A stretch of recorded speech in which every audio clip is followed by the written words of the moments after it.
माँ का जन्मोत्सव और हमारे सदन का वार्षिकोत्सव बहुत ही मतलब अच्छा लग रहा है। इतना सुंदर, इतना खुशी का माहौल और मन में इतनी खुशी कि वो कहते हैं ना कि ज़्यादा खुशी हो जाती है तो बताई नहीं जाती, वो अंदर ही अंदर महसूस होती रहती है कि कितनी खुशी है। और मेरे तो ये अनुभव हो रही है कि जितनी खुशी अब मुझे हो रही है उतनी खुशी शायद मेरे बेटे की शादी में भी मुझे नहीं हुई होगी। इतनी खुशी अंदर में है कि कैसा माहौल है। संतों का उत्सव, जन्मोत्सव मनाते हैं तो इतनी खुशी का माहौल कैसे हो जाता है।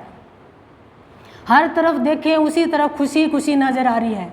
मैं सारा दिन मैं तो इस दरबार की तरफ देखती रहती हूँ जब भी इतनी देर यहाँ रहती हूँ कि किधर देखो उधर हरियाली, किधर मोर नाच रहे हैं, किधर चिड़िया है वो इधर उधर नाच रही हैं। और ये देखो सजावट है, ये भी नाचती रहती है, इसमें भी खुशी है कि भगवान क्या भाव दे रहे हैं कि प्रकृति में भी खुशी है। इसका मतलब ये है कि सब जगह खुशी ही खुशी है। और ये खुशी किसकी खुशी है? ये संत की खुशी है, संत का उत्साह है। ये हम सब बच्चे इतने उत्साह में हैं, सबके चेहरे पर इतनी खुशी है, सबका मन इतना खुश हो रहा है, उत्साह है सबके भीतर। क्यों है? क्योंकि ये संत का उत्साह है। संत हमें उत्साह देते हैं तो ही हम उत्साह में आ पाते हैं, नहीं तो हम उत्साह से कोई चीज़ कर ही नहीं पाते। छोटी छोटी बातों में तो हम दुखी हो जाते हैं, ज़रा सी कोई कठिनाई आई तो हम परेशान हो जाते हैं। लेकिन संत खुश है, संत उत्साह, संत तो हर पल उत्साह में ही रहते हैं। संत का दूसरा रूप ही है उत्साह। गुरुदेव का एक प्रवचन भी है, उत्साह ही उत्सव, कि उत्साह है, हर पल हमारे जीवन में उत्साह है। कौन भरता है? संत भरता है। क्यों? क्योंकि संत एक उत्साह का रूप है, उत्सव का रूप है।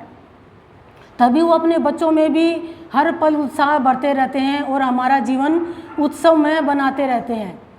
और तभी हम इस संसार में शांति से, भाव से, आनंद से जी पाते हैं। गुरुदेव मुस्कुरा रहे हैं। मैं तो जब भी देखती हूँ गुरुदेव की तरफ मुझे ऐसा लग रहा है कि गुरुदेव मुस्कुराते ही रहते हैं। हर पल मुझे मुस्कुराते हुए, हंसते हुए गुरुदेव नज़र आ रहे हैं। बहुत खुशी है गुरुदेव के अंदर और तभी हमारे अंदर खुशी है। गुरुदेव की खुशी हमारे अंदर आ रही है तभी हमारे अंदर इतना उत्साह है। घर में भी सारे दिन यही मन में माहौल, यही कि सदन में जाएंगे, ये तैयारी करेंगे और भजन भी गुनगुनाते रहते हैं कि याद कर लें कि या भजन याद हो तो और भी उत्साह से गाया जाता है। तो ये हर पल खुशी का माहौल संत बनाते हैं, भगवान बनाते हैं हमारे अंदर। सत्संग में हम आते हैं, लेकिन सत्संग तो हम बहुत पहले लोग पहले भी करते हैं थे और अब भी लोग करते ही हैं। सत्संग तो सब जगह सत्संग होता है, लेकिन जो सत्संग में आकर अनुभव होता है कि सत्संग सभी लेते हैं, लेकिन सत्संग में कोई सही राह दिखाने वाला कोई होता है तो ही हम सत्संग का लाभ उठा पाते हैं। नहीं तो सत्संग चाहे कितना भी कर लो, चाहे सत्संग से हम कुछ ले नहीं पाएंगे। अच्छाई और बुराई में कोई फ़र्क कराने वाला भी कोई होता है, तभी हम फ़र्क कर पाते हैं कि अच्छाई क्या है, बुराई क्या है। और यहाँ पे आके मैंने तो सच में जीवन का एक पाठ सीखा है। हर चीज़ का मतलब अनुभव किया है कि संसार में हमें पहले रहने क्यों नहीं आता था और अब हम कैसे धीरे धीरे हमें जीना भी आ रहा है, रहना भी आ रहा है, खुशी भी अनुभव करनी आ रही है हमें। और ये खुशी जो यहाँ पे है और बाहर में भी वो खुशी हम लेके जाते हैं, तो ये क्या है? ये सच्ची खुशी है, ये संत की खुशी है जो हम भीतर में अनुभव करते हैं। नहीं तो हमारी खुशी नहीं थी वो बाहर की खुशी, वो एक टेम्परेरी खुशी थी हमारी। और ये हमारी वास्तविक खुशी है और चिरस्थायी खुशी है हमारी। और हर पल ही जो हर रोज़ जो कभी जन्मोत्सव, कभी कोई त्यौहार पे, कभी कोई उत्सव आता है, हर उत्सव पे हमें नई नई खुशी मिलती है, नया नया भाव मिलता है और हमारा ये क्रम चलता ही रहता है और हमारा जीवन उत्सवमय बनता रहता है। संत की कृपा सबसे बड़ी विशेषता हम अनुभव कर पाते हैं सत्संग में आकर कि संत का हमारे जीवन में आना क्यों ज़रूरी है, क्यों हमें संत का संग चाहिए। क्योंकि संत के बिना हम संसार में नहीं जी सकते, नहीं हमें जीना आता, हमें नहीं पता कि कौन कैसा है, कैसा कार्य अच्छा है, कौन सा कार्य बुरा है, क्या हमें करना है, नहीं आता, हमें कुछ भी नहीं पता। संत हमें कदम कदम पे एहसास कराता है कि ये रास्ता सही है, ये रास्ता गलत है। बहुत कुछ सीखा है यहाँ पे इस सत्य सदन में आकर। माँ ने इतनी शिक्षा दी है, इतना भाव दिया है, उसमें बहुत जीवन में फ़र्क पड़ा है, बहुत जीना आया है। मैं तो कहती हूँ कि धन्य हैं हम बच्चे, धन्य हमारे भाग जो ये सदन मिला, बाबा गुरुदेव मिले और बाबा गुरुदेव की महिमा जानने का हमें अवसर मिला माँ के माध्यम से। और वो पल, वो घड़ी, वो कितनी शुभ है हमारे लिए कि जिस घड़ी में माँ इस धरा पर आए, और वो घड़ी कितनी शुभ है कि माँ शादी करके इस पिलानी में आए, और वो घड़ी उससे भी ज़्यादा शुभ है कि जब हमें माँ का संग मिला। अब हमारा जीवन क्यों परिवर्तन हो रहा है? क्योंकि भाव का प्रभाव है।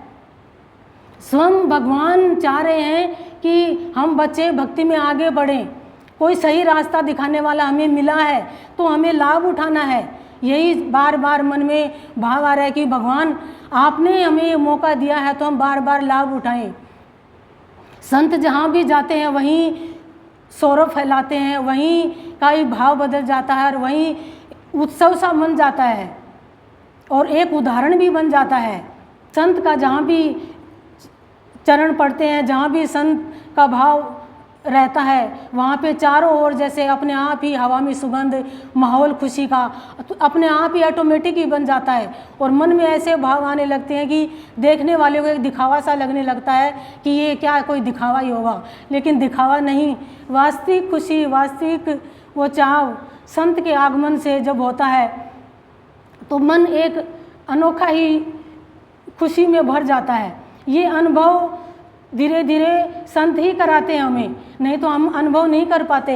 हम खाली सुनते हैं और खाली सुनकर कि बोल देते हैं, लेकिन अनुभव करना संत सिखाते हैं हमें कि अनुभव करो भगवान का भाव, अनुभव करो कि तुमने जीवन में क्या पाया, अनुभव करो कि तुम पहले तुम्हारा जीवन क्या था और अब क्या है। भगवान से बात करना, भगवान से प्रार्थना करना, भगवान से क्या मांगना है क्या नहीं मांगना है, ये हमें संत सिखाता है, भक्त सिखाता है।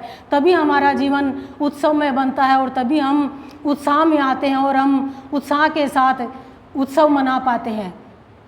तो ये जो तैयारियां चल रही हैं खुशी की, उत्सव की, ये सदा ऐसे ही चलती रहे।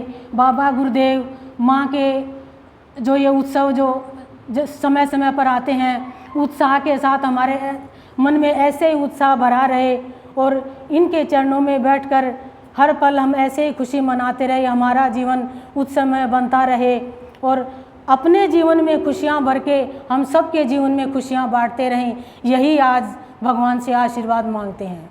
भाव योगी संत नंदलाल की असीम असीम जय जयकार हो।